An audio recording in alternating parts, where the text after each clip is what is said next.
day in paradise. Today we're going to do a progressive run, but like we start slowly and maybe it's become a tempo at the end of the run. The advantage of slow to fast run is like you warm up the muscles, and then when you get into it, you don't get hurt. So the best thing when you go for a run is if you run slowly, you start slowly and progress, you avoid a lot of injuries, so you don't jump into it.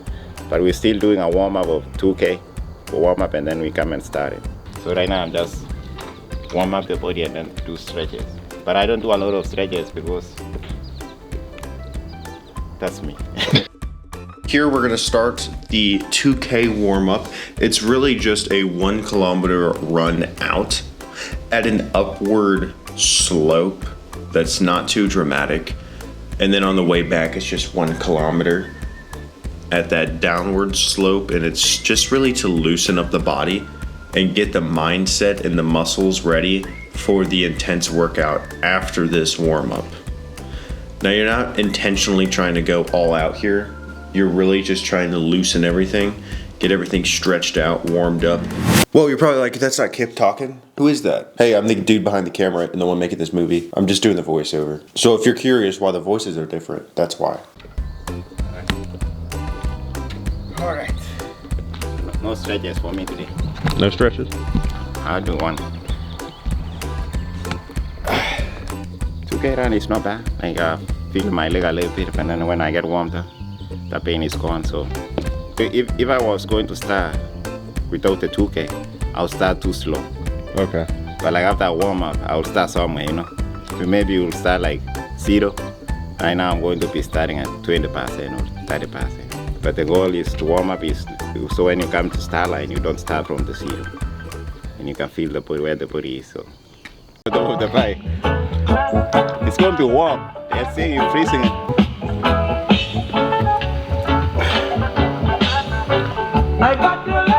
That's the ceremony. So going into mile 1 here, Kip didn't actually start on the ground like that. He started standing. Obviously, I'm on a bicycle here. I'm not running next to him. Just want to put that out there while we start on mile 1.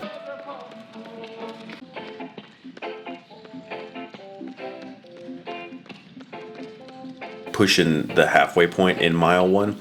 Notice how Kip's kind of getting his rhythm in. He looks like he's getting there towards the end right here, but in that beginning part it was kind of like it was still building up. But you can see right here as we get into mile 2 from mile 1 that rhythm's there.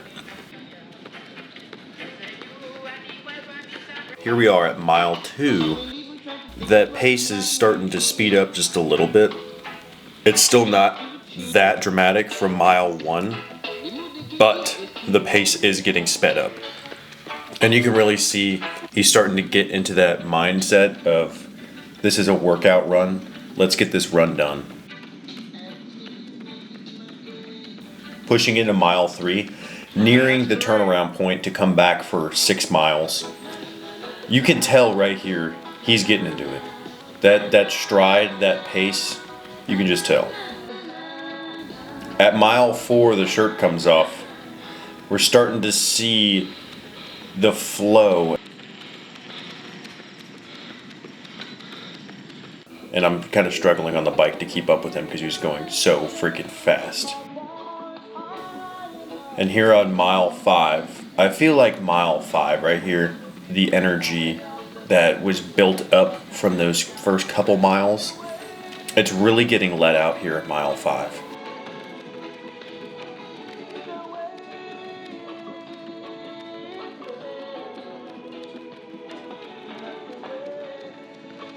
And here at mile 6, that build up from the past couple miles, when you kind of build up slowly and progressively going faster and faster, that mile 6 you're letting it all out. And Kip demonstrates this to perfection.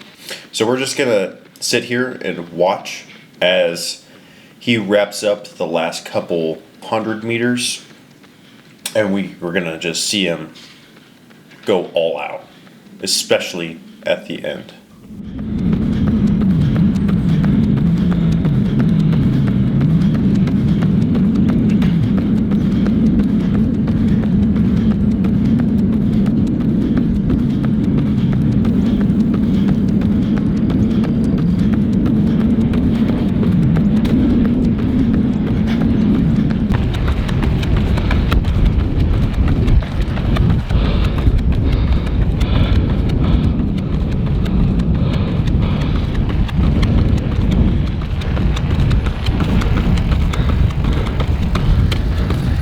That's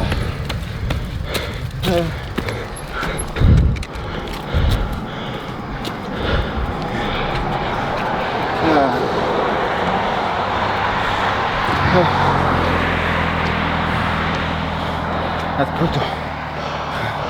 Thank you.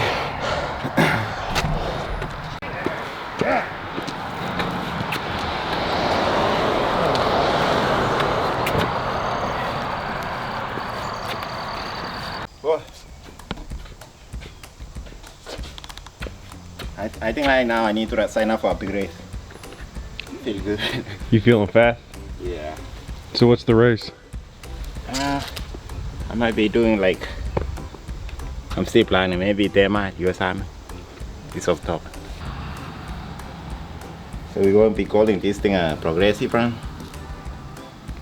Because it's not like tempo run, it should be like, you know when I turn around and start coming this way, that's a tempo run. But like the way I started, it was playing around with the running. With the time? Yeah, like I wasn't like trying to go crazy. What's the big takeaways from this run? The big takeaway from this run is my music was stopping with the that's a big takeaway. Like ads on the music was killing the rhythm, you know. I wish like I had a CD where I play without like. And then the next thing was it feel cool, but like when the t-shirt get wet, like it slow you down, become heavy. So Was the weight? yeah, let me put on a t-shirt because I have people who might put me in jail. They're gonna put you in jail? And I'm just kidding. And my shirt is still doesn't have a zip, but it's fine. What's in here? This might offer you over.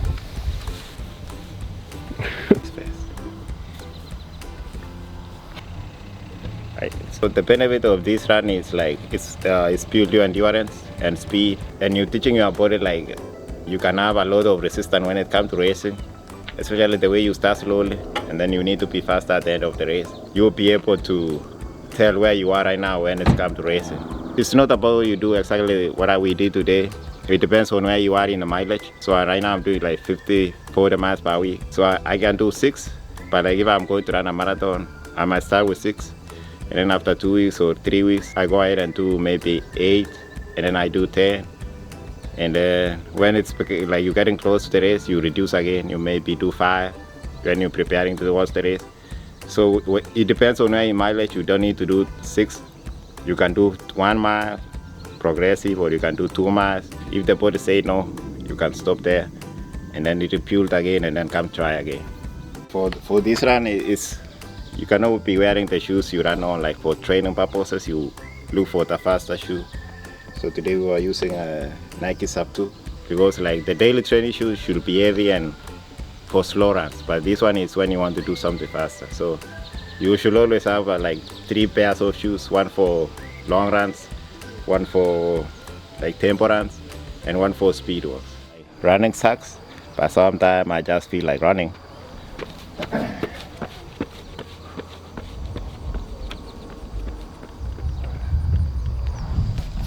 I don't think he ever feels like running. I think he just makes himself run.